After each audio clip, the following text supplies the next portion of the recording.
Halo Pak Yayat dan teman-teman, perkenalkan kami dari kelompok 5 akan menjelaskan mengenai topik keberlanjutan sumber daya alami pada tanah, lahan, dan air. Sumber daya di sini penting dibahas karena terkait langsung dengan pemenuhan kebutuhan dasar manusia. Sekarang saya akan menjelaskan mengenai garis besar topik ini. Pertama kita membahas mengenai tanah, yang merupakan faktor produksi utama dalam sumber daya pangan. Kemudian kita membahas mengenai pemenuhan pangan dan isu-isu terkait produksinya. Kita kemudian juga membahas mengenai sumber daya air dan permasalahan yang ada, dan terakhir solusi keberlanjutan dari masalah-masalah tersebut. Nah, seperti yang telah disinggung sebelumnya, tanah terkait langsung dengan produksi pangan. Oleh karena sebagian besar pangan kita dipenuhi melalui kegiatan agrikultural, di mana di Indonesia beras dari padi menjadi makanan pokok, maka dibutuhkan tanah yang menjadi media tumbuh dan juga sumber hara bagi tanaman-tanaman agrikultural seperti padi misalnya. Tanah juga memenuhi kebutuhan manusia akan air dengan menjadi wadah alami penyimpanan air bersih. Yang dimaksud dengan tanah di sini tidak hanya butiran-butiran tanah, tetapi juga luas lahan tempat tanah itu berada, yang juga menjadi sumber daya alam, di mana lahan dibutuhkan untuk kegiatan manusia lainnya seperti misalnya pembangunan tempat tinggal. Oleh karena itu, kita dapat melihat pentingnya tanah dalam memenuhi kebutuhan papan, sandang, dan juga pangan. Sekarang teman saya Iva akan menjelaskan mengenai jenis-jenis tanah. Di belahan bumi ada banyak sekali jenis-jenis tanah dengan karakteristiknya masing-masing.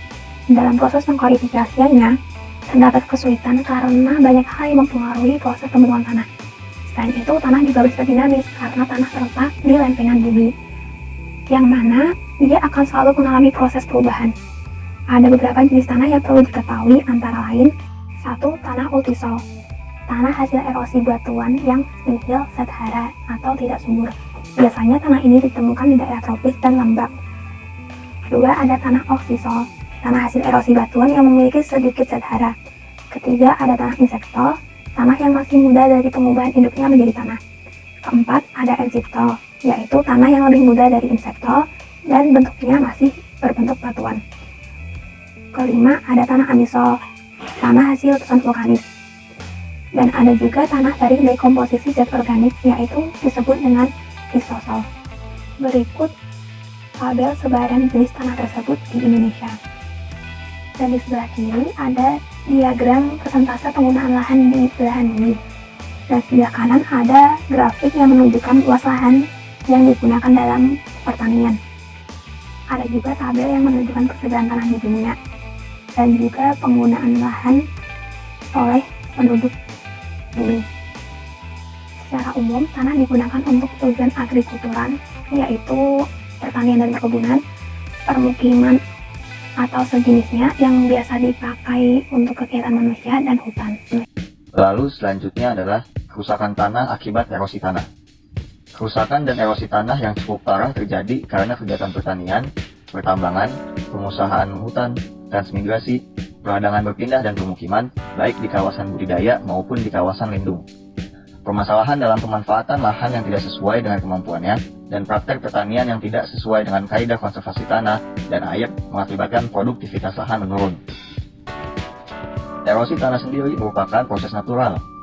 Namun, salah manajemen oleh manusia membuat proses yang mengdegenerasi tanah. Terlihat dari gambar di atas, apabila penanganan yang salah tentang terasering dan penggunaan tanah berlebihan akan mengakibatkan tanah menjadi tergerus dan erosi. Ketahanan pangan. Ketahanan pangan menurut Undang-Undang Nomor 7 Tahun 1996 adalah kondisi terpenuhinya pangan bagi rumah tangga yang tercermin dari tersedianya pangan yang cukup, baik jumlah maupun mutunya, aman, merata, dan terjangkau. Mengacu pada data di Economist Intelligence Unit, Indeks Ketahanan Pangan Global Indonesia terus mengalami perbaikan pada tahun 2015 sampai tahun 2019. Pada tahun 2015, indeks ketahanan pangan tersebut sebesar 46,7, lalu 50,6 pada tahun 2016, 51,3 pada tahun 2017, 54,8 pada tahun 2018, dan yang terakhir menjadi 62,6 pada tahun 2019.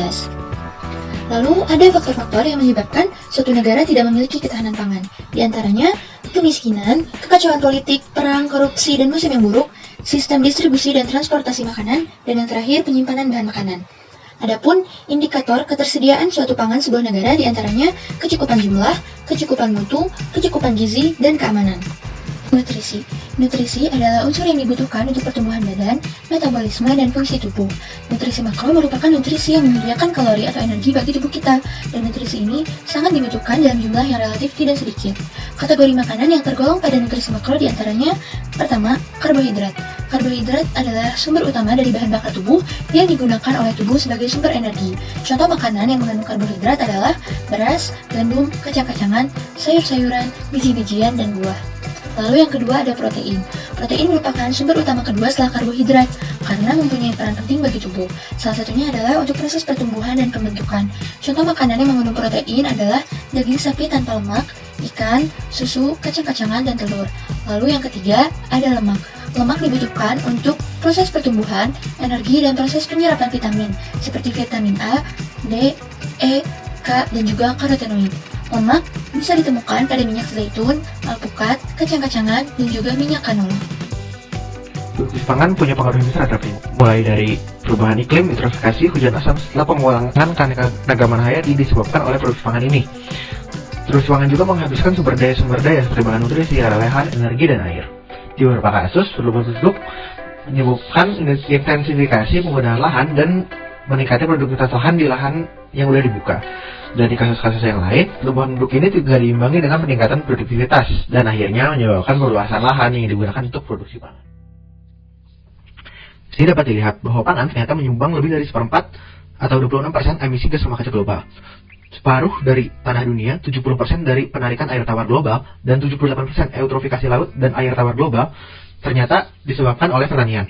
94% biomasa mamalia yang tidak termasuk manusia adalah ternak. Ini berarti ternak lebih mamalia liar dengan faktor 15 banding 1. Seperti yang diketahui, air meliputi sekitar 70% dari permukaan bumi. Air merupakan sumber daya yang sangat penting dan tidak dapat digantikan. Air punya sifat kimiawi yang sangat unik, seperti ikatan hidrogen atau molekul yang menyebabkan tingginya debit air, es yang lebih ringan dari cairannya yang menyebabkan es dapat mengapung di laut, danau, dan sungai, yang akhirnya menyebabkan biosfer bumi terbentuk seperti ini. Cahaya matahari yang dapat menembus air menyebabkan oleh di bawah air dapat berfotosintesa dengan mudah dan akhirnya menyebabkan keanekaragaman hayati yang berada di bawah laut. Di grafik ini dapat dilihat bahwa lebih dari 99% air berada di samudra dan glasier, dengan sisanya berada di atmosfer, sungai, danau, dan juga berupa air tanah. Meskipun merupakan sumber daya yang sangat penting, penggunaan air dikelola dengan sangat buruk. Pemborosan dan pencemaran kerap terjadi hingga menimbulkan masalah mulai dari kesehatan karena kurangnya air bersih, masalah ekonomi karena air dibutuhkan oleh produksi pangan dan energi, hingga keamanan karena negara-negara yang punya sumber air yang sama dan terbatas seperti konflik di Turki, Syria, dan Irak karena sungai Tigris dan Euphrates. Menurut Kementerian Lingkungan Hidup, terdapat 3 masalah klasik yang berkaitan dengan air yang disingkat 3T, yaitu too much atau kelebihan air, too little atau kekurangan air, dan too dirty atau air terlalu kotor. Jika ketersediaan air ditinjau, sebenarnya ketersediaan air di Indonesia lebih tinggi daripada rata-rata dunia. Meskipun demikian, sumber daya air yang ada tidak tersebar dengan merata dan tidak sesuai populasi pada daerah-daerah tertentu. Hal ini menyebabkan banyak masyarakat yang tidak mendapat air yang sesuai kebutuhannya. Curah hujan yang beragam juga dapat menimbulkan masalah seperti banjir dan kekeringan di berbagai daerah. Kedua hal ini dapat mengancam ketahanan pangan nasional.